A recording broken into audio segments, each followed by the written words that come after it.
Mr. J. Spurgeon. Mr. Leading's account of his young assistant continues.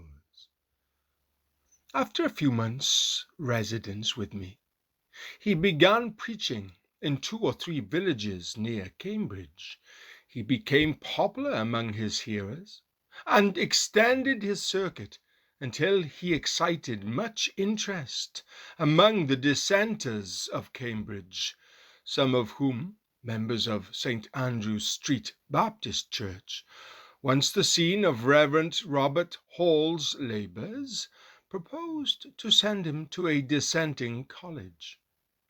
At the time, it seemed to me that such a foundation had been laid for his literary progress, that the advantages to be thus acquired would not repay the time occupied in such a course, and the scheme was abandoned. Soon after, some of his friends proposed that he should compete for a sizarship at St. John's College, which would have reduced the expenses of a college course £30 per annum. But it seemed to myself and others that 3 years, the time of college work at Cambridge, would be too long a period to expend on studies whose bearing in ministerial work is so remote as that of mathematics, and this also was abandoned. He now became more than ever intent upon preaching, reading, besides the Greek Testament, the Septuagint translation, Whately's Logic, etc., and soon occupied constantly the pulpit at Waterbeach, a large village a few miles from Cambridge. It must not be omitted that the final decision as to college studies was made after what we deemed to be a providential incident which took place at Cambridge. Cambridge, August the 22nd, 1850. My dear Father, I received your kind note this morning. We do not have our letters till 10 o'clock. Mr. Leading, who is very much better, has been in the school. I am studying through Romans in the Greek with Barnes, Doddridge, and Chalmers for my commentaries. Mr. Leading gives me every attention, and I hope to progress rapidly. Our lecture tonight was on having loved his own. He loved them unto the end. Give my respects to all friends making inquiries. Mr. and Mrs. L. desire their kind respects to you. My love to dear mother, Eliza, Archer, Emily, Lottie, and Louisa, and accept the same yourself. I again thank you for your kindness to me. I will do my best with my clothes, and hope ever to be your affectionate son, Charles. Number 9, Union Road, Cambridge, 19th of September, 1850. My dear Father, I received your kind letter in due time. I joined the church here at the Lord's table last ordinance day. I shall write for my dismission. I intended to have done so before. The Baptists are by far the most respectable denomination in Cambridge. There are 3 Baptist chapels: St. Andrew's Street, where we attend, Zion Chapel, and Eden Chapel. There is a very fine Wesleyan chapel and some others. I teach in the Sunday school. All the afternoon Mr. Leading takes the morning work.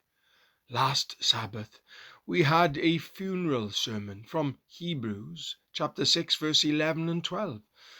We have a prayer meeting at 7 in the morning, and one after the evening service. They are precious means of grace, I trust to my soul.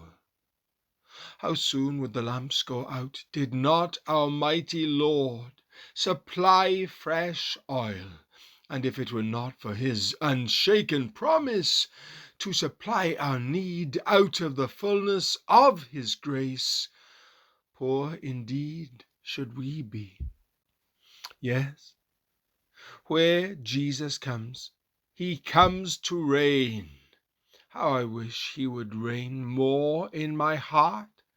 Then I might hope that every atom of self-confidence, and self-righteousness would be swept out of my soul.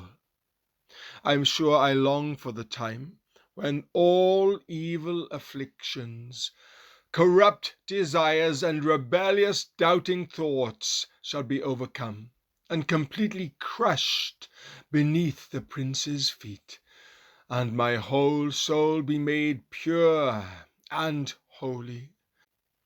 But so long as I am encaged within this house of clay, I know they will lurk about, and I must have hard fighting, though the victory by grace is sure. Praying is the best fighting. Nothing else will keep them down. I've written a letter to grandfather. I am sorry he is so poorly. He wants the promises now, and why may not young and old live upon them? They are the bread corn of heaven, the meat of the kingdom.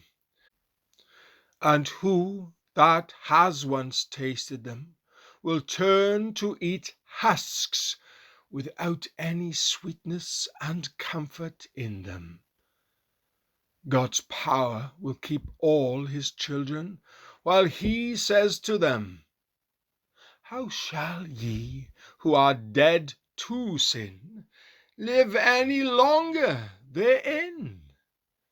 I feel persuaded that I shall never fathom the depths of my own natural depravity, nor climb to the tops of the mountains of God's eternal love. I feel constrained day by day to fall fiat down upon the promises and leave my soul in Jesus' keeping. It is he that makes my feet move even in the slow obedience which marks them at present, and every attainment of grace must come from him.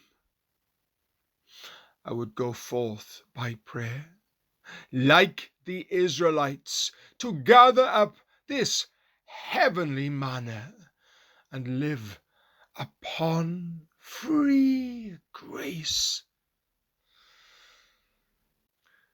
Add to all your great kindness and love to me through my life a constant remembrance of me in your prayers. I thank you for those petitions which you and dear mother have so often sent up to the mercy seat for me. Give my love to my sisters and brother, and accept the same for yourself and dear mother. Hoping you are all quite well, I remain your obedient, affectionate son, C.H.Spurgeon.